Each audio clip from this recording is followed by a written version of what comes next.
9/11 Part 1. As I watched events unfold, it was like being in a mind-numbing trance. It seemed so surreal, yet you knew it was happening. A decade later, barely a day passes where my mind fails to register a passing thought about it. For the thousands of families directly involved, God only knows what a nightmarish experience it must have been. For those trapped in the buildings, God didn't even come into it, because the fear must have been unbearable. The North Tower, imagine it. There's no way out, no lifts, no stairway. Sheer carnage, bodies, parts of bodies, fire, choking smoke everywhere. Total and utter desperation. Then you watch the South Tower collapse. Poor souls take the option to jump out of the building, some at least hand in hand. Beleaguered colleagues watch, panic-stricken. Imagine it. Try and feel that fear. Amongst all the mayhem, 350 firemen lose their lives trying to save others, going way beyond mere duty. Their families, thousands of relatives, out of the blue, their lives shattered, sons, daughters gone, husband or a wife gone, children robbed of parents. Many of us have felt this emptiness of losing someone close, and that's when it happens we know why. In cases of unlawful death, the police investigate and more often than not apprehend a suspect. At least justice is seen to be done. Some cases, though, remain unsolved. This lack of closure is hard to describe. Bad enough losing a loved one, but to go on suffering and gnawing mental anguish every single day, void of answers.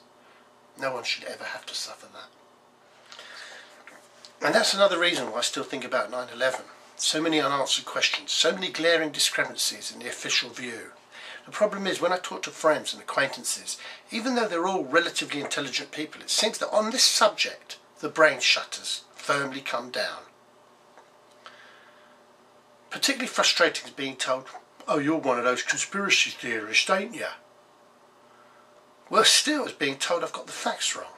Often the person saying this is the one totally oblivious to the facts. A combination of ignorance, fear, apathy. I'm not sure what it is, but people simply just don't want to know.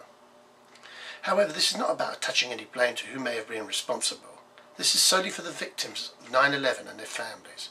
Have they been treated well? Do you feel they are being treated well? See, how many of us good, well-meaning folk are aware that to this very day, the vast majority of them feel woefully let down?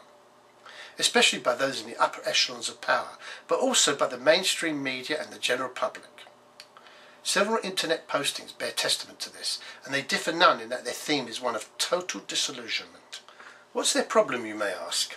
Hasn't everything and more been done to punish those responsible, and for that matter those not responsible? Well, most of us regard ourselves as decent human beings. Most of us are. We express our shock and regret at the tragic loss of life. We do feel genuine grief for the victims, yet does this suffice? So I ask, is it too much for the families to demand, to know more, in other words, a full independent inquiry? I mean, if it were one of your relatives trapped in those buildings, wouldn't you want some sort of explanation as to how this could happen, for God's sake? But as yet, there has never been a full independent inquiry regarding the events up and leading to 9/11. How can this be? 4 planes get hijacked, resulting in the death of 3,500 innocent US citizens. An atrocity of such immense magnitude, and there's no inquiry. But we are good people. We do care. The truth is, the vast majority of us are so preoccupied with the everyday hassles of life. Job security, mortgage bills, saving up for a holiday, looking after kids. Small wonder one hardly has time to ponder. Yet this is precisely what we must do. Think. Think, for instance, of the numerous inquiries politicians order. Often needless inquiries that serve only to squander more taxpayers' money. The point is, if you're not going to have an inquiry over 9/11, then why have any? Surely, though, we have to ask questions when things go wrong. It's the only way of finding out where or how we may have erred, and therefore eliminate the possibility of the same thing happening again. That's what air crash investigators do. Whatever it takes, their job is to specifically discover the exact cause of an accident so as to eradicate any chance of recurrence.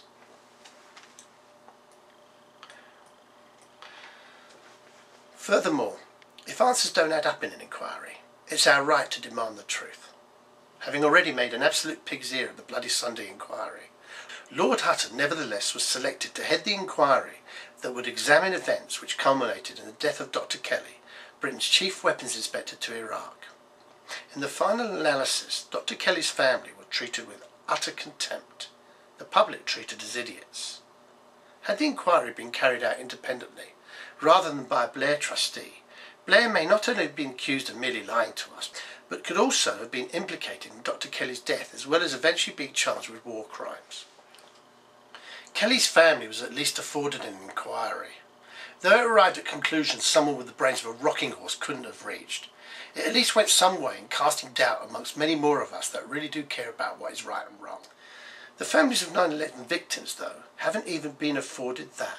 Refused an inquiry by administration whose leader had the temerity to say, "Not on my watch." Well, happen it did. And those that lost loved ones, and indeed those that didn't, deserve answers as to how it happened on your watch.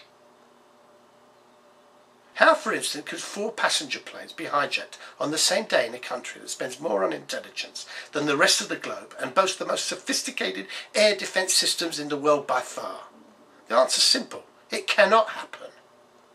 Of course, America, just like any other country, has long since known that planes get hijacked, and so there exists a distinct possibility that aircraft may be used as missiles, as well as the fact that any aircraft can malfunction and therefore crash in a populated area. Do you actually believe this was not the case in 2001? 2 years before 9/11, golfing great Payne Stewart and 5 others sadly lost their lives when their jet suddenly lost cabin pressurisation. Though all aboard were dead, the engines of the Learjet remained operational. Therefore, where it would crash was anybody's guess. After seeing the plane stray off course, air traffic controllers naturally were unable to contact the doomed aircraft. They then alerted America's Civil Air Defence. Immediately, a US Air Force F-16 was dispatched. So within a few minutes of air traffic controllers realising there was any sort of problem, the F-16 pilot could see frost on the cockpit windows of the Learjet. A further 4 F-16s, 4, were then utilised to observe the craft at various times, including its final descent. Had there been any chance lives on the ground were at risk, the order to fire missiles would have been given. Every year, on around 100 occasions, US Air Force jets are scrambled. This is normal procedure. In fact, there has never been a case where an aircraft can fly willy-nilly, out of control, hijacked or not. Never.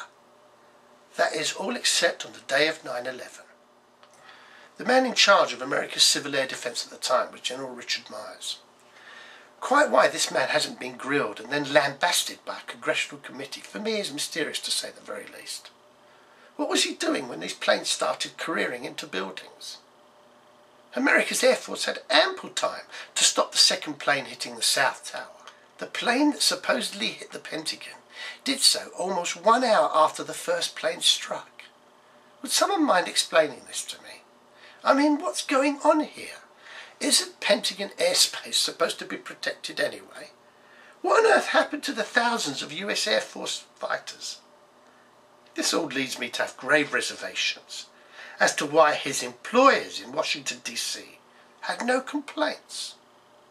Either Myers had a brainstorm or he was criminally negligent. What's for sure is the victims' families and the public had every right to demand a full public inquiry on this matter alone. Of course, the chances of it ever happening is slim for 2 interlinked reasons, without even considering the mountains of evidence that manifestly suggest there should have been an inquiry. The very fact 10 years have passed without an inquiry should tell you everything. I.e., if there were an independent inquiry, it's nigh on impossible imagining how very serious criminal charges would not be brought against Myers. This, in turn, would then raise an obvious and altogether more sinister question. Whether Myers would carry the can or not, the chances are he was merely following orders from his superiors, i.e. the White House itself.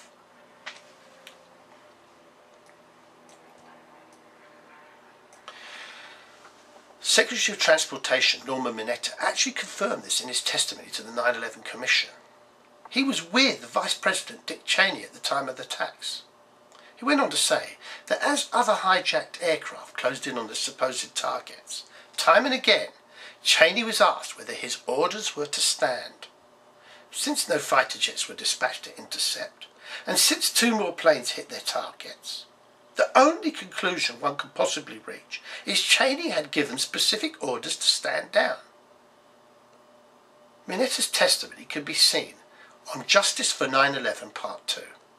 If after that you still believe something isn't seriously amiss, then basically your brain is seriously flawed. Here's the real beaut though. The man given overall responsibility to defend US airspace and its citizens, the same man who's shown a level of incompetence way beyond the Richter scale. What do you wonder George Bush did to Richard Myers soon after 9/11? He promoted him to the Joint Chiefs of Staff. Yes, promotion. Well, unless there's any sort of explanation, Myers and Cheney should have been put up against the wall and shot for treason. Due to their negligence, inaction, whatever you want to call it. But like I said before, this is not about attaching blame on who may have masterminded the 9/11 attacks. We've not got anywhere near that yet. But if you've got a brain, start thinking. Don't think there isn't a price to pay.